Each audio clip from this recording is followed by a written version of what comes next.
بسم اللہ الرحمن الرحیم۔ پیارے ناظرین، عرش الہی یا اللہ کی قربت میں وہ کلمات ہے جو اللہ تعالیٰ کو بے حد پسند ہے۔ آج ہم جانیں گے کہ یہ کون سا کلمہ ہے اور اس کے ورد سے روحانی سکون اور رحمت کیسے حاصل ہوتی ہے۔ حضرت ابو ہریرہ رضی اللہ عنہ سے روایت ہے، رسول اللہ صلی اللہ علیہ وآلہ وسلم نے فرمایا، سب سے محبوب کلمات اللہ کے نزدیک لا الہ الا اللہ اور الحمدللہ ہے۔ صحیح مسلم حدیث نمبر 2691۔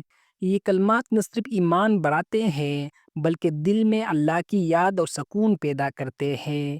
قرآن پاک میں ارشاد باری تعالیٰ ہے، اللہ کے نزدیک سب سے زیادہ پسندیدہ عمل اللہ کی یاد اور شکر ہے۔ سورۃ البقرہ آیت نمبر 152۔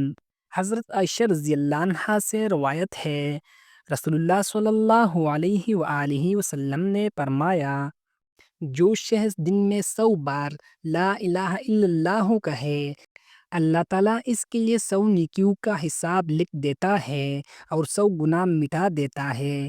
ترمذی حدیث نمبر 3454۔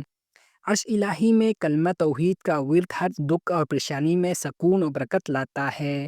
قرآن پاک میں ارشاد باری تعالیٰ ہے، اور اللہ کا ذکر کرتے رہو تاکہ تم پر رحم ہو۔ سورۃ الاعراف آیت نمبر 205۔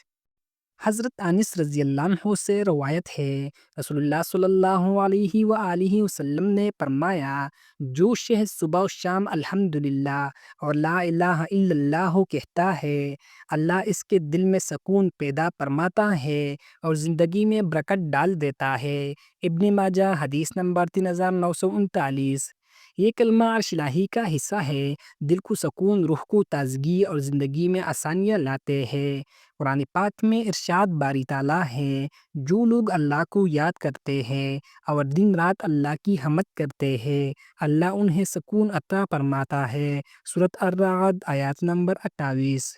ناظرین کرام، عرش الہی میں یہ دو کلمات لا الہ الا اللہ الحمدللہ ہمیشہ یاد رکھے اور روزانہ ورد کرے۔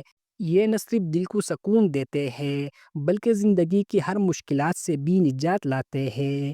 اگر آپ چاہتے ہیں کہ اللہ آپ کے دل میں سکون اور زندگی میں برکت ڈالے تو کمنٹس میں لکھیں، یا اللہ ہمیں عرش الہی کے کلمات کی برکت عطا فرما، اور اس ویڈیو کو شیئر کریں تاکہ دوسروں کے دل بھی بدل جائے۔